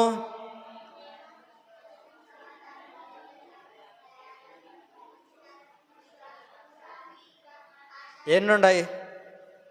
ఆత్మఫలములు ఎన్నున్నాయమ్మా? బాగా చెప్పండి, కరెక్ట్గా చెప్పండి. ఆడుండయి, మనలో ఉంటే కాదు, మనలో ఉంటే కాదు. ఈ ఆత్మఫలములో ఒక్కటి కూడా నీలో లేకపోతే నువ్వు ఇంకా ఫలించడానికి ఇష్టపడిన తీగ్గానే ఉన్నావని అర్థం. ఈ ఆత్మఫలంలో ఒకటి కూడా ఏది కూడా నీలో లేకపోతే మందిరానికి వస్తున్నాం, ఇది ఫలింపని తీగ, ఫలించడానికి ఇష్టపడదు తీగ. ఇవన్నీ మనకి కాదులే, 5 నిమిషాలు వాక్యం విన్నామా, మేము చెప్పుకున్నాం, పోతా ఉన్నామా. అలా చేస్తే మనం ఫలింపులోనికి రాలేం, అభివృద్ధిలోనికి రాలేం, ఆశీర్వదించబడలేం. కనుకనే దేవుడు అంటారు, ఈ ఆత్మఫలాలన్నీ మనలో ఉండాలి, ఈ ఫలాలన్నీ మనలో ఉండాలి. ఉన్నప్పుడే మనం దేవుడి మందిరానికి వచ్చేది. ఎందుకో చెప్పనా? ఫలించడానికి వస్తున్నాం, అభివృద్ధి చెందాలని, ఆశీర్వదించబడాలని, దీవించబడాలని, ఏదో ఒక మార్పు కొరకు దేవుడి మందిరానికి వస్తున్నాం. కానీ ఫలించడం ఇష్టం లేని తీగగా ఉండొద్దండి. దయచేసి దేవుడి మందిరానికి వచ్చిన తర్వాత, ప్రభువా నేను ఫలించాలి, ఒక ఫలించే అనుభవం నాలో రావాలి, ఆ ఫలింపు కలిగిన అనుభవంలోనికి నేను నడిపించబడాలి ప్రభువా అని నేను ప్రార్థన చేసుకునే వారిగా మారాలి. ఇంత వాక్యం విని ఫలింపు లేని వారిగా ఉంటే ఏమవుతుందో చెప్తా వినండి. ఇంత వాక్యం విన్నాము, ఇప్పుడు మీరు ఫలించాలి అని చెప్పుకున్నాం. ఫలించడంలో ఫలించే తీగ ఎలా కనబడుతుంది? క్రీస్తు స్వరూపులోనికి మారుతుంది. దాంట్లో మంచితనము, నీతి, సత్యం ఉంటుంది, అలాగే పరిశుద్ధత ఉంటుంది, అందులో ఆత్మఫలం ఉంటుంది అని చెప్పుకున్నాం. అలా కాకుండా మేము అలా ఉండము, మా వల్ల కాదు, మేము చేయలేము అని అనుకుంటే ఫలింపని తీగ కలిగిన వారు ఏమవుతారు అని అంటే, మీకు ఒక 2-3 మాటలు చెప్పి నేను ముగిస్తాను. ఓకే, ఏంటిది అని అంటే, మత్తయి సువార్త 19వ అధ్యాయంలో, ఇంక నన్ను చూడండి, మీరు చదవబల్లా, నన్ను చూడండి. మత్తయి సువార్త 19వ అధ్యాయంలో ఒక యవనస్తుడు యేసయ్య దగ్గరకు వస్తాడు. దేవుడి దగ్గరకు వచ్చిన తర్వాత, అయ్యా నేను నిత్య జీవానికి వెళ్ళాలి, ఆ రాజ్యంలోనికి వెళ్ళాలి, ఆ పరలోక రాజ్యంలోనికి వెళ్ళాలి అని అంటే, దేవుడు అన్నారు, అయ్యా ధర్మశాస్త్రంలో ఉన్నవన్నీ నువ్వు పాటించు అని అన్నప్పుడు, అయ్యా నా చిన్ననాటి నుంచి వాటిని పాటిస్తున్నాను అన్నాడు. ఏమన్నాడు చెప్పండి? ఏమన్నాడు? అది పాటిస్తున్నారు, మీరు కూడా చిన్ననాటి నుంచే పాటిస్తున్నారు. 10 ఆజ్ఞలు తెలుసు, వాక్యం తెలుసు, ప్రార్థన తెలుసు, అన్నీ తెలుసు. మీకు తెలియదు ఏముంది చెప్పండి? పాస్టర్కే వాక్యం చెప్తారు, మీరు అంత పెద్ద భక్తులు అయిపోతారు. ఏమండి, వాక్యం అందరికీ చెప్తాం మనం, అన్నీ తెలుసు, మనకు అన్ని వ్యవహారాలు తెలుసు. యవనస్తుడికి అన్నీ తెలుసాయా, ఎన్నెప్పటి నుంచో, నా చిన్నప్పటి నుంచి పాటిస్తున్నాయి. ఇంకేమన్నా కొత్తగా చెప్పు పాస్టర్, కొత్తగా చెప్పు. సరే, ఇప్పుడు దేవుడు అన్నాడు, అవన్నీ వద్దులయ్యా, అవి చేసుకోబో, అవన్నీ నీకు కుదరబో అంటే, నువ్వు చెప్పు పాస్టరా. మీరు అడుగుతుంటారు కదా అప్పుడప్పుడు, నువ్వు చెప్తానే ఉండాలి పాస్టర్ అయ్యా గట్టిగా, నా గొంతు బావాలే కానీ, అంతే కదా. ఇప్పుడు దేవుని పదే అడిగాడు, నువ్వు చెప్పాలంటే ఇంక దేవుడికి ఏమండి, దేవుడు అన్నాడు, సరే అయ్యా చెప్తాను, ఇదిగో నీ దగ్గర ఉన్న ఆస్తిని అంతటిని అమ్మి పేదలకు పంచిపెట్టుకో అన్నాడు. నీ దగ్గర ఉన్న ఆస్తి అంతటిని అమ్మి పేదలకు పంచిపెట్టు అన్నాడు. ఇప్పుడు ఏమయ్యాడు ఆ యవనుడు? మిగులు ఆస్తి గలవాడు గనుక వ్యసన పడుచు అక్కడి నుంచి వెళ్ళిపోయాడు. ఒక ఆదివారమో లేకపోతే ఒక కూడికలోనో ఒక ప్రార్థనలోనో దేవుడు సూటిగా నీతోనే మాట్లాడాడు అనుకోండి, ఇంకేం చేస్తాం? పాస్టర్ ఈరోజు చెప్పండి, నా గురించే రాసుకొని వచ్చినాడు, ఇంకేం పని ఉంది పాస్టర్కే? ఇంకేం పని ఉంది చెప్పు? నువ్వు ఆయన కైలకి నీళ్ళు పెట్టకపోతే ఇంక నీ కోసమే రాసుకొని వస్తాడు పాస్టర్లంతా వాక్యం. అవునా? కొంతమంది మా గురించే చెప్పాడు, మా గురించే రాసుకొని వచ్చాడు వాక్యం, ఇంకేముందో మా గురించే చెప్పాడు, మాకు అది తెలియదా మాత్రమా? తెలుస్తుందమ్మా, నీకెందుకు తెలియదు? అదే చెప్పేది. యవనస్తుడు ఏం చేశాడు చెప్పండి? ఈ యవనస్తుడికి దేవుడు అడిగి, అయ్యా నీకు వద్దులే పోనాయన చిన్నోడా, నీకు అయిన నువ్వు చెప్పాలి ప్రభువా, ఎవరేమనుకుంటే ఏముందో నువ్వు చెప్పు అన్నాడు. ఇప్పుడు దేవుడు ఏం చెప్పాడు? దేవుడు వాక్యం చెప్పడం ప్రారంభించాడు. చెప్పినప్పుడు వీడేం చేశాడు? ఫలింపులోనికి రాలా, దేవుడి దగ్గరే ఉన్నాడు, కానీ ఏమండి ఫలించడానికి ఇష్టపడకపోగా ముఖం ముడుచుకొని, ఈ పాస్టర్లు అంతా ఎట్టే వాక్యం చెప్తారులే, మనకు అవన్నీ తాగవు.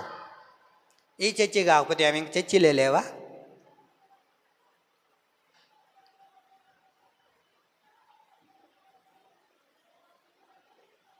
యేసు రక్తమే చేయం. అర్థమైంది కదా మీకు? కొంతమంది విశ్వాసం నాకు అనిపిస్తుంటుంది, వాళ్ళు ఎందుకు చెప్పనా ఈ చర్చి కాకపోతే ఆ చర్చికి, ఆ చర్చి కాకపోతే ఈ చర్చికి, మొత్తం చర్చిలు ఎందుకు తిరుగుతారని మనం ఆలోచిస్తూ ఉంటే వాళ్ళు కడుపులో పెట్టుకుంటారు పాస్టర్లకు గొడవలు పెట్టాలని. నిజం. ఈ చర్చికి, ఆ చర్చికి, ఆ చర్చికి, ఈ చర్చికి ఒక దగ్గర స్థిరంగా ఉండరు, అన్ని చర్చిలు తిరుగుతూ ఉంటారు.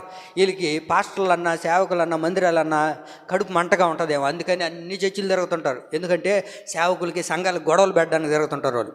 ఎట్టా చెప్తా వినండి, ఒకరోజు వస్తుంది, ఎవరైనా పోవాల్సిన వాళ్ళే పోయినారు అనుకో, ఊరికనే పోతారు వాళ్ళ, పోతారు. పోయిన తర్వాత ఏమండి ఇప్పుడు ఎవరికి ఫోన్ చేయాలా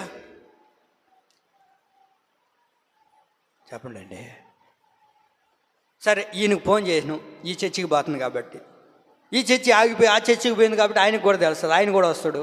ఇంకొక ఆయన కూడా మా దగ్గర కూడా 5-6 సంవత్సరాలు వచ్చిందని చెప్పి ఆయన కూడా వస్తాడు. అప్పుడు 10 మంది వచ్చి ఎవరు చేయాలి భూస్థాపన కార్యక్రమం? ఒక దగ్గర అట్టే జరిగింది. 5 మంది పాస్టర్లు వచ్చినారు భూస్థాపన కార్యక్రమం చేయడానికి. ఈయనంటే ఆయనకు పడాలి, ఆయనంటే ఈయనకి మేం చేయాలి అనుకున్నాను. సరేలే, ఆయన వచ్చినాడు, ఈయన చేస్తాడులే అని ఆయన వెళ్ళిపోయినాడు. ఆయన చేస్తాడులే అని చెప్పి ఈయన వెళ్ళిపోయినాడు. ఈయన చేస్తాడులే, మనకి ఎందుకు వచ్చిన కూడా వాళ్ళు చర్చికి కదా పోతున్నాడు, వాళ్ళు పెట్టుకుంటారు ఖర్చులు అని ఆయన వెళ్ళిపోయినాడు. చివరికి అందరూ వెళ్ళిపోయినారు. ఇంకేం చేస్తారు? లాస్ట్కి ఏం చేయలేకపోయినారు. ఎవరు రాలా? అయ్యా పాస్టర్ అయ్యా నువ్వు రా, మీ చర్చికి కూడా అవునా? అయ్యా అన్ని చర్చిలు తిరిగితే ఏ చర్చి వాడు పెట్టాలని చెప్పండి అండి. అందుకని స్థిరంగా ఒక చర్చికి పోండి, ఒక చర్చిలో నిలబడండి. ఏమండి, ఏ చర్చిలో అయినా అదే వాక్యం, ఏ చర్చిలో అయినా అదే ఉంటుంది. కాకపోతే మన బ్రతుకులు మార్చుకున్నప్పుడే, మన జీవితాలు మార్చుకున్నప్పుడే మనకే అనిపిస్తుంటుంది అది. యవనస్తుడు చేసింది అదే, కానీ అన్నీ చేస్తున్నాడు, అన్నీ పాటిస్తున్నాడు, కానీ దేవుని యొక్క వాక్యం చెప్పేటప్పుడు మాత్రం ఫలించడానికి ఇష్టపడట్లా. ఈరోజున చాలామంది మందిరానికి పోతున్నారు కానీ ఫలించడానికి ఇష్టపడట్లేదు. యవనస్తులాగా బ్రతుకును మార్చుకోండి, జీవితాన్ని మార్చుకోండి, సరి చేసుకోండి అని అంటే ఏం చేస్తున్నాడు? వ్యసన పడుతున్నారంట హృదయంలో. ఏం చేస్తున్నాడు? అది మనం కూడా అప్పుడప్పుడు వ్యసన పడుతుంటాం కదా, బాధపడుతుంటాం కదా, అవునా? వ్యసన పడడం, కోపపడడం, బాధపడడం ఇవన్నీ చేస్తుంటాం. వాక్యం మనకి ఏ తగిలితే సరిగ్గా సూటిగా గుచ్చినట్లుగా అండి, కాంతమ్మ నిన్నే పాస్టర్ మేమే దొరుకుతాంలే, అందా ఆయన వందనాలు కూడా బయలేదు కానీ నువ్వు రామే చిన్న లే అందా ఎవ్వ ఊరికి చెప్తున్నా అంటావా? అనకూడదు. ఈ యవనస్తుడు ఏం చేశాడు? వాక్యం నేరుగా తగిలినప్పుడు సరిగ్గా దేవుడు ఒకటే చెప్పాడు, అయ్యా నీ దగ్గర ఉన్నదంతా అమ్మివేయ్యా, నువ్వు అప్పుడు ఫలిస్తావు రా బిడ్డ అని చెప్తే ఏమైపోయాడు? వ్యసనపడి, బాధపడి, కష్టపెట్టుకొని అక్కడి నుంచి వెళ్ళిపోయాడు. ఇవన్నీ మనకు వద్దులే అని ఈ రోజున చాలామంది అదే చేస్తున్నారండి. సంఘంలో దేవుడు నీతో మాట్లాడుతున్నా, లేకపోతే పాస్టర్ని దేవుడు దర్శించి ఆయన ద్వారా మాట్లాడిస్తూ ఉంటే ఇవన్నీ మన గురించి ఎందుకు వచ్చిందిలే అని చెప్పి చాలామంది వెనక్కి వెళ్ళిపోతున్నారు, దేవునికి దూరం అయిపోతున్నారు. ఫలించడానికి ఇష్టం లేని తీగ ఇది. ఫలించడానికి ఇష్టం లేని తీగని ఏది చేస్తాడు దేవుడు? అమ్మా పెరిగి పాడేస్తాడు దేవుడు. అక్కడ ఉంచునీయుడు దేవుడు. ఆ తీగని పెరిగి పనికిరాని తీగగా అది మారడానికి గల కారణం ఏంటంటే, ఏమంటే ఆ స్థితి దానికి రావడానికి గల కారణం ఏంటంటే ఫలింపలేని తీగగా అయిపోయింది. అంటే ఫలించడం ఇష్టం లేని తీగ అది. అట్లాగే ఎప్పుడు దేవునితోనే తిరుగుతున్నాడు. దేవుడు నమ్మాడు ఆ వ్యక్తిని. అమ్మా మీ బీరువా తాళాలు ఎవరికి ఇస్తారు? నాకు ఇస్తారా? పొరపాటున చెప్పండి అండి. నాకెందుకు ఇస్తారులే కానీ సరే, నా గురించి వదిలేనిలేండి. ఎవరికైనా ఇస్తామా మనం పొరపాటున? ఏం సైలెంట్గా ఉండదు కానీ టైం అవుతుంది. ఎవరికి ఇవ్వం కదా, ఎవరికి ఇవ్వం అస్సలు. పొరపాటున మన బిడ్డలకు కూడా ఇవ్వము, మన భర్తకు కూడా ఇవ్వము. అయితే చూడండి, అయితే దేవుడు మాత్రం ఇస్కరియోతు యూదాని దగ్గర ఉంచుకొని, ఈయన కానుక సంచి అంతా కూడా, యేసయ్య కానుక సంచి అంతా ఎవరి దగ్గర ఉండేది? ఇస్కరియోతు యూదా దగ్గర ఉండేది. దేవుడు ఎంత నమ్ముంటాడండి. డబ్బు ఎవరు కాడిస్తాము చెప్పండి? డబ్బు ఎవరి దగ్గర ఇస్తామా? మోసం చేసే వాళ్ళ దగ్గర ఇస్తామా? నమ్మకం మనం ఎవరినైతే ఎక్కువ నమ్ముతామో వాళ్ళ దగ్గరే ఇస్తాం కదా. ఇస్కరియోతు యూదాని కూడా దేవుడు అంత నమ్మాడు. అంత నమ్మిన ఇస్కరియోతు యూదా ఏం చేశాడు అని అంటే ఫలించలేకపోయాడు. దేవునితోనే ఉన్నాడు, ఫలింపలేని తీగగా అయిపోయాడు. అంటే ఫలించడానికి ఇష్టం లేని తీగగానే బ్రతుకుతున్నాడు. ఎక్కడున్నాడు ఈయన ఇస్కరియోతు యూదా చెప్పండి? దూరంగా ఉండేవాడా? ఎప్పుడు యేసయ్యతోనే, ఎక్కడ కూడికలన్నా, ఎక్కడ ప్రార్థనలన్నా, ఏ ఇంటికి పోవాలన్నా, ఏ గృహ కూడికలన్నా ఎప్పుడు యేసయ్యతో పాటే తిరిగేవాడు. కానీ ఏమి లేదు, ఈయనలో ఫలించడానికి ఇష్టం లేని తీగగా ఉన్నాడు. పనికిరాని తీగగా అయిపోయాడు. ఏమైపోయాడు? పనికిరాని తీగగా అయిపోయాడు. దేవుని యొక్క వాక్యం చివరి దినాల్లో ఆయన దర్శించింది, ఆయనతో మాట్లాడింది. మత్తయి సువార్త 26:21 చూడండి. మత్తయి సువార్త 26:21. ఈ చివరి దినాల్లో దేవుడు మాట్లాడుతున్నారు. 26:21 వాక్యం. ఆయన భోజనం చేయుచుండగా ఇదిగో యేసుతో కూడా ఉన్నవారిలో ఒకడు, మీలో ఒకడు నన్ను అప్పగించునని మీతో నిశ్చయముగా చెప్పుచున్నాను. ఆగండి. మీలో నన్ను ఒకడు అప్పగిస్తాడు అని నిశ్చయముగా మీతో చెప్పుచున్నానని అక్కడ కూర్చొని ఉన్న వారితో, శిష్యులతో దేవుడు చెప్పాడు. చెప్పిన తర్వాత ఇప్పుడు ఏం చేయాలి? దేవుడు మనతో చెప్తున్నాడు, నాయనా నువ్వేదైనా తప్పు చేసావనుకో, నువ్వేదైనా అతిక్రమం చేసావనుకో, మరలా నన్ను ఏం చేస్తున్నావు? మరలా నన్ను సిలువకు అప్పగిస్తున్నావు. ఇప్పుడు మనం ఏదైనా ఒక పొరపాటు చేసాము, ఏదైనా అతిక్రమం చేసాము, విరుద్ధమైన కార్యం ఏదైనా మనం చేసామనుకోండి, పదే బాహాటంగా మనం దేవుణ్ణి సిలువకు అప్పగిస్తున్నాం. అలనాడు యేసుక్రీస్తు ప్రభుల వారు ఒక్కసారి సిలువ వేయబడితే మనం చేస్తున్న ఇప్పుడు దేవుని చేత రక్షించబడి మన పాపాలని ఒప్పుకొని విడిచిపెట్టి బాప్తిసం పొందుకొని ప్రభువుల్లో చేయవేస్తూ దేవుడి సన్నిధిలో నడిపించబడుతూ మరలా నువ్వు ఏదైనా పాపం చేస్తే మరలా నువ్వు దేవుని ఏం చేస్తూ ఉన్నట్లు, అది దేవుడు ఇలా బోధిస్తూ ఉన్నాడు మనకి ఈరోజు. కానీ మనం ఏం చేస్తున్నాం ఈ రోజున? దేవుడు చెప్తున్నారు, హలో బ్రదర్, మీలో నన్ను ఒకడు అప్పగించబోతూ ఉన్నాడు అని అన్నప్పుడు మనం ఏం చేద్దాం? ఏం చేశారు వాళ్ళు? 24 వాక్యం అక్కడ 24 వాక్యం.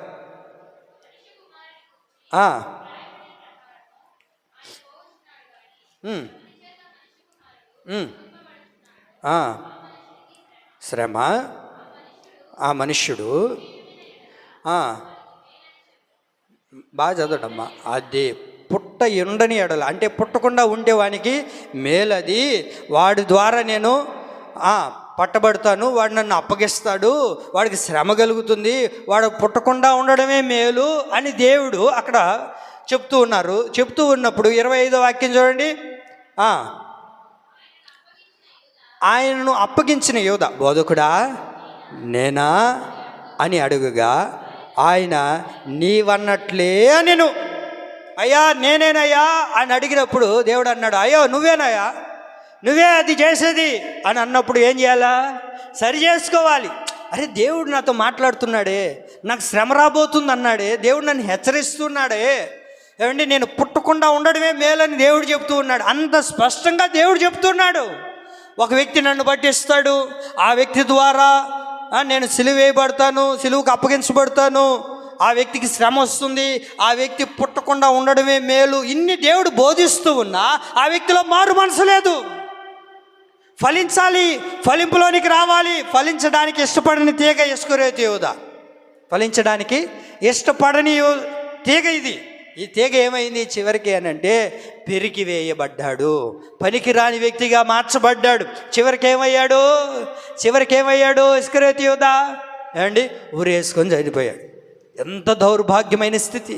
దేవుడు నన్ను హెచ్చరిస్తూ ఉన్నాడు, ఇదిగో నువ్వు ఇంకా ఫలించలేని అనుభవంలోనే ఉన్నావేమో, ఫలించగలిగే వ్యక్తిగా మనం మారాలి. ఏం చేయాలి? మనము ఫలించే వ్యక్తిగా మారాలి. వాక్యం దర్శిస్తూ ఉన్నప్పుడే ఈ రోజున దేవుని యొక్క వాక్యం మనతో మాట్లాడింది కదా, ఫలించడానికి ఇష్టపడండి, ఫలింపు లేని తీగ వలె ఉండొద్దు. ఫలింపు లేని తీగ ఏమైపోతుంది? పనికిరాని తీగగా మారిపోతుంది. కాబట్టి మీరు ఏం చేయాలి? ఫలించే తీగగా ఉండండి అని వాక్యం మనకి ఇంత బోధిస్తున్నా మనం వినకపోతే చివరికి ఏమైపోతామో తెలుసా? ఎందుకో పనికిరాని వారిగా మార్చబడిపోతాం. వాక్యం మనతో మాట్లాడుతూ ఉన్నప్పుడే ఫలింపులోనికి వచ్చే వ్యక్తిగా నీవు మారాలి. ఫలింపులోనికి వస్తే ఏమవుతుందో చెప్పునా? ఈ ఒక్క సందర్భాన్ని మీకు జ్ఞాపకం చేస్తా. దేవుడు శిష్యులందరూ కూడా ఆహారం తేరడానికి వెళ్ళారు. ప్రభువు వాళ్ళంత దూరంలో ఒక బావి కనబడితే అక్కడికి వెళ్ళారు. అక్కడ ఒక ఆమె మధ్యాహ్నం కొండెత్తుకొని వచ్చింది, సమరయిస్తే మనకు తెలుసు. వచ్చిన తర్వాత అక్కడంతా దేవుడు ఆమెకు బోధించాడు. దేవుడు ఆమెకు అనేక విషయాలు బోధించిన తర్వాత ఆమె చివరికి వాటన్నిటిని గ్రహించి వాటన్నిటిని విని ఇప్పుడు ఆ తీగ ఏమైంది అని అంటే ఫలించడానికి ఇష్టపడింది. ఇప్పుడు ఆ తీగ ఏమైంది? ఆ తీగ ఇప్పుడు ఆ తీగ ఏమైంది? ఫలించడానికి ఇష్టపడింది. నిజమే కదా, నేను పాపంలో ఉన్న వ్యక్తిని కదా, నిజమే కదా, నాలో అతిక్రమాలు ఉన్నాయి కదా, ఈయన సమస్తాన్ని బోధిస్తున్నాడు కదా, స్వయంగా తేట తెల్లగా నాలో ఉన్న ప్రతిదీ అద్దం ముందు కూర్చున్నట్లుగా నాకు అన్ని బోధిస్తూ ఉన్నాడు అని చెప్పి అన్నిటినీ ఒప్పుకొని తన కొండను ఏం చేసింది? అక్కడే చెప్పనమ్మా, తన కొండను ఏం చేసింది? అక్కడికక్కడే విడిచిపడేసింది, అక్కడ పగలగొడేసింది, అక్కడ పోయింది. అక్కడ ఎందుకు గల కారణం ఏంటంటే ఈ తీగ ఇప్పుడు ఏమైందంటే ఫలించడానికి ఇష్టపడింది. ఈ తీగ ఏమైంది? ఫలించడానికి ఇష్టపడింది. ఆమె జీవితాన్ని మార్చుకునింది. ఇప్పుడు ఫలించిన తీగ ద్వారా ఏం జరిగిందో చెప్పనా? ఆ ఊరోళ్ళందరూ మారిపోయారు. కొడదాం ఒకసారి చెప్పలు గట్టిగా. నువ్వు ఫలిస్తే, నువ్వు ఫలింపులోనికి రాగలిగితే నీ ద్వారా గ్రామమే మారిపోతుంది, నీ ద్వారా కుటుంబాలే మారిపోతాయి, నీ ద్వారా నీ రక్త సంబంధికులే మారిపోతారు, నీ ద్వారా నీ బిడ్డలే మారిపోతారు. ఎప్పుడు మారుతారు? నువ్వు ఫలించడానికి ఇష్టపడినప్పుడు మారుతారు. నువ్వు ఫలించడానికి ఇష్టపడకపోతే, నువ్వు ఫలించడానికి ఇష్టం లేకుండా ఉన్న వ్యక్తిగా ఉంటే ఎన్ని దినాలు వచ్చినా అంతా శూన్యమే, ఏమి లేదు. లాస్ట్కి దేవుడు ఏం చేస్తాడో తెలుసా? ఈ పనికిరాని తీగని తీసి పాడేస్తాడు. ఎక్కడ పాడేస్తాడో చెప్పనా? అగ్నిలో పాడేస్తాడు ఆయన. ఏమండి, ఇస్కరియోతు యూదాలాగా అలాగే యవనస్తుడిలాగా వ్యసనపడి వెళ్ళిపోయేది కాదు. ఏమండి, నిజమే కదా, నాలో ఇది ఉంది కదా, నాలో ఉండడాన్ని బట్టే కదా దేవుడు మాట్లాడాడు. ఎవరైనా నీ దగ్గరికి వచ్చి గజమ్మా పాస్టర్ అంతా నీ గురించే కదా మాట్లాడిందా చెప్పినావా? ఆయన అంతే చెప్తాడు అన్నప్పుడు నువ్వేం చెప్పాలా? యాక ఏం చెప్పాలా? పోనీలే, నాలో ఉంది కాబట్టి పాస్టర్ చెప్పాడు, నన్ను సరి చేసుకోమని. పాస్టర్ చెప్పాలా నాతో? నేను ప్రార్థన చేసుకుని మందిరానికి వెళ్ళాను, దేవుడు నాతో మాట్లాడాడు, నేను సరి చేసుకోవాలి కదా, అంతేనా కదా? Very good. ఆయన చేసింది అదే. ఏమండి, దేవుడు అన్నీ స్పష్టంగా పోసుగుచ్చినట్లుగా చెప్పాడు. ఎవరితో నిందో, ఏం చేస్తునిందో ఆమె పూర్వం ఇప్పుడు అన్ని పరిస్థితులన్నీ చెప్తే అన్నిటిని మార్చుకుని గ్రామంలోనికి వెళ్తే ఊరే పరిగెత్తుకుంటూ వచ్చిందే. మరి మన ద్వారా రాలేకపోవడానికి గల కారణం ఏంటంటే మనం ఫలించలేకపోతున్నాం. ఫలించే అనుభవం ఎలా ఉంటుందో మనం తెలుసుకున్నాం కదా. ఏమండి, మనలో ఏం ఉండాలి? మంచితనము, నీతి, సత్యము ఇవి ఉండాలి, పరిశుద్ధత ఉండాలి, ఆత్మఫలం ఉండాలి. ఇలా ఎప్పుడైతే ఉంటామో క్రీస్తు వలె మారడానికి దేవుడు కృప చూపించునుగాక.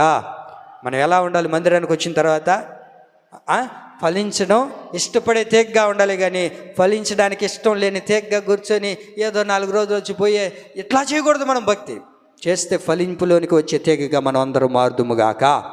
అందుకే యోసేపుకు దేవుడు పెట్టిన పేరు ఏంటి? ఫలించడి.